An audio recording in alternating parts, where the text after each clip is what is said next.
தன் சார்ந்து 11 லாபத்துல இருக்கார். அப்ப ரிஷப துளாராசியார்கள்லாம் பாத்தீங்கன்னாக்கா ஊர் விட்டு ஊர் பயணிக்கிறவங்களுக்கு நல்ல சிறப்பா சூப்பரா அருமையா இருக்கும்.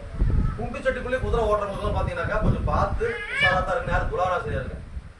அதிகம் வியாபாரம் பண்றவங்கலாம் பாத்தீங்கன்னா இந்த காலகட்டங்கள்லாம் கொஞ்சம் உஷாரா இருக்கணும். அதே மாதிரி பாத்தீங்கன்னா ஆட்கள் போட்டு வேலை செய்யறவங்க, இந்த கூலி வேலை செய்யறவங்க, ஒரு அடிமை வேலை செய்யறவங்க, 4 பொழுது உழைக்கிறவங்க, கஷ்டப்படுறவங்களுக்குலாம் பாத்தீங்கன்னா பெருசா பாதிக்காது. ஒரு பேங்க் லோன் எடுத்து பண்றவங்க அவங்களுக்கு பெருசா பாதிக்காது. ஓகேங்களா?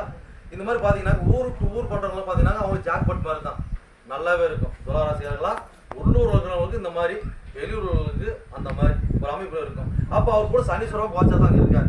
அப்போ வந்து துளாராசிக்கு அவர் எத்தனை கூடியவர்? அவர் தான் பாத்தீங்கன்னாக்கா 4 கூடையவர் 5 கூடையவர். அப்ப அந்த 4 கூட 5 கூடையவர் வந்து பாத்தீங்கன்னாக்கா ஆரம்பத்துக்கு போது பாத்தீங்கன்னா இந்த காலகட்டம் என்ன வரும்? வண்டி மேல கடன் வாங்குறது, வீட்டு மேல கடன் வாங்குறது, தாயாருக்கு உடல்நிலை பழுத்து பார்க்கறது, நம்மளோட உடல்நிலை பார்த்துக்கிறது, இல்ல சுகபோதக செலவு பண்றது, இதெல்லாம் நடக்குமா? நடக்கும். யாருக்கு? துளாராசியர்களுக்கு. ஓகேங்களா? Right, okay.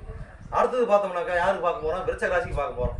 அப்ப அது விருச்சக ராசிக்கு சுக்கிர பகவான் என்னவா வராரு? 12 கூடையனாவும் 7 கூடையனும் வருவார். அப்ப அந்த 12 கூடை 7 கூடையவன் அப்ப ராசி எங்க இருக்கார்? ராசிக்கு 5ஆம் இடத்துல மீனத்துல உச்சமா இருக்கார். அப்ப யாரோட இருக்கார்? 3 கூடை 4 கூடையனோட இருக்கார். அப்ப அவரு 7ஆம் அதிபதி வரார். அப்ப விருச்சக ராசிக்காரர்கள்லாம் பாத்தீங்கன்னா இந்த காலகட்டம் பாத்தீங்கன்னாக்கா கட்டாயமாக திருமண காலங்கள் கண்டிப்பா இந்த காலகட்டங்களில் கை கூடும், சிறப்பா இருக்கும். வீடு, வண்டி, வாகனம் இதெல்லாம் வாங்கிறதுக்கு உண்டான ஒரு உத்தியை கொடுக்கும்.